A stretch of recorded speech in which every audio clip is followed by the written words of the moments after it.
Assalamualaikum warahmatullahi wabarakatuh. Berjumpa lagi dengan saya di channel YouTube Kanda Data.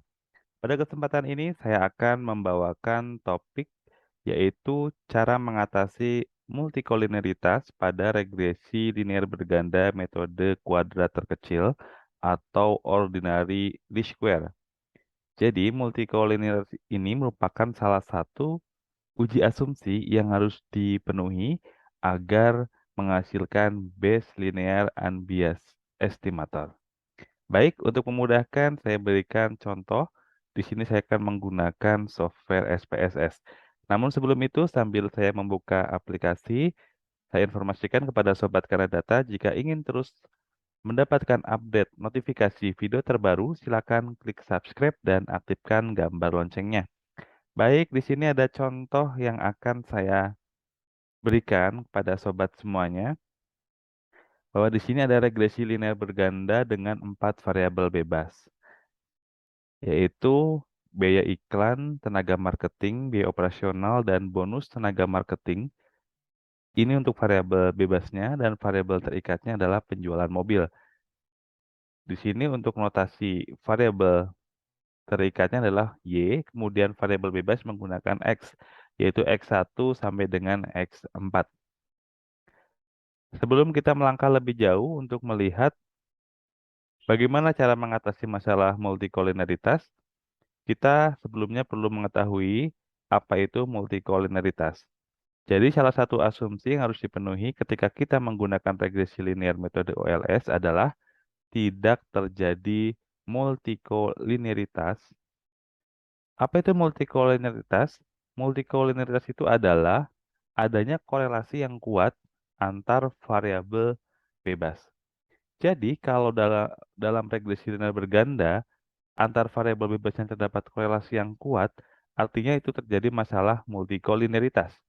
Oleh karena itu, kita harus menghindari terjadinya multikolineritas.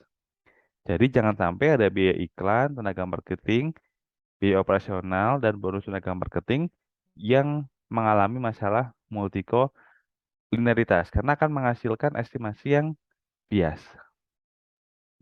Nah, kita lihat di sini dari berbagai variabel yang ada, kita lihat, kita olah ya. Ini ada datanya ada 15. Kita olah apakah ada korelasi yang kuat antara X1, X2, X3, dan X4. Nah, bagaimana caranya? Kalau untuk multikolineritas ini kita bisa mendeteksi menggunakan nilai variance inflation factor. Jadi untuk memunculkan nilai varian inflation factor, kita bisa menggunakan SPSS dengan memunculkan collinearity diagnostik pada menu statistik. Baik, langsung saja caranya bagaimana. Kita klik Analyze, kemudian kita klik Regression, selanjutnya kita klik Linear. Masukkan variabel penjualan mobil ke dalam kotak dependent, kemudian masukkan semua variabel bebasnya ke dalam kotak independen. Selanjutnya kita klik statistik yang saya sampaikan tadi. Nah, di sini kita aktifkan collinearity diagnostik, tujuannya agar kita bisa memperoleh nilai variance inflation factor. Kita klik continue, kemudian kita klik OK. Kita lihat di sini hasilnya seperti apa.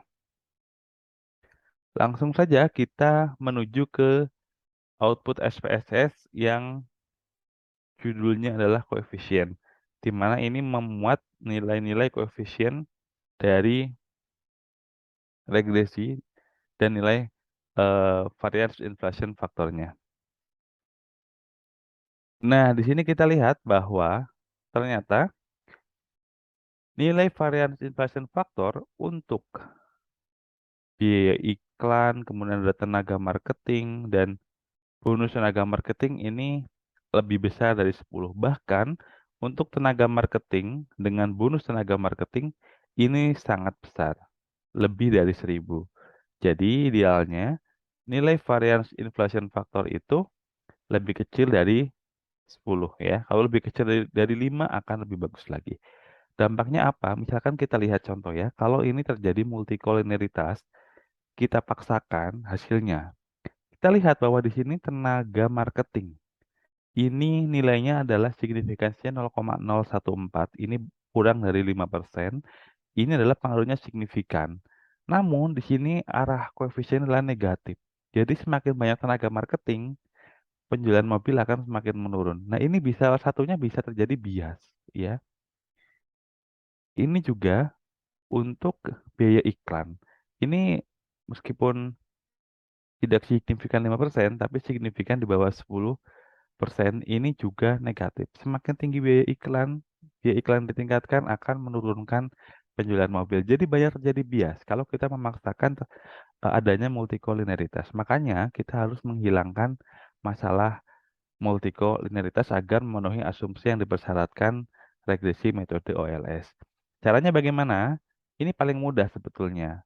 Kita lihat bahwa di sini tenaga marketing dan bonus tenaga marketing. Coba kita deteksi lagi variabelnya. Ini yang paling parah itu adalah tenaga marketing dan bonus tenaga marketing. Nilai variance inflation faktornya sangat besar. Kita lihat di datanya. Nah, ternyata untuk variabel X2 itu adalah tenaga marketing dan X4 adalah bonus tenaga marketing. Ini saling berkorelasi. Kalau kita lihat bahwa di sini semakin besar jumlah tenaga marketing, bonusnya akan semakin tinggi.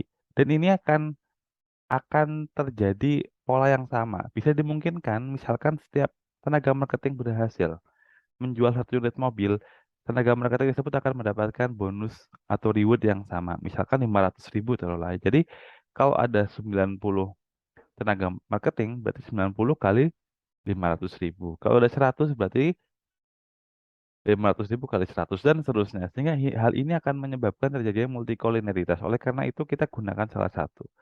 Apakah kita akan menggunakan tenaga marketing atau bonus tenaga marketing? Taruhlah di sini kita menggunakan tenaga marketing. Sehingga akan saya keluarkan yang variabel X4 ya. X4 ini saya akan hilangkan ya, clear.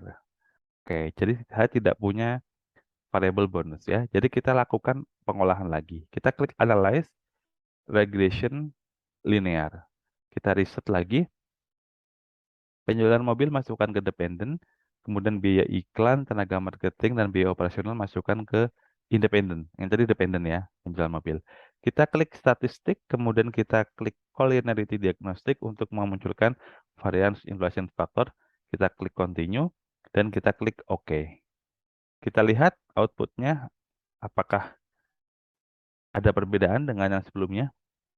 Kita lihat bahwa di sini dengan kita menghilangkan bonus tenaga marketing, ya, di sini lihat nilai variance inflation faktornya ini lebih kecil dari 10 semuanya ya, sehingga ini memenuhi asumsi multiko non multiko linearitas. Jadi tidak ada korelasi yang kuat antara variabel bebas. Jadi kita lihat bahwa di sini untuk nilai koefisien juga sudah mulai normal ya. Jadi sesuai dengan teori dan pengalaman empiris ya. Jadi kalau kita meningkatkan biaya iklan, teorinya kan akan meningkatkan penjualan. Tenaga marketing ditambah akan meningkatkan penjualan. Biaya operasional tambah juga akan meningkatkan penjualan. Jadi sudah sesuai. Tinggal kita lihat signifikan atau tidaknya.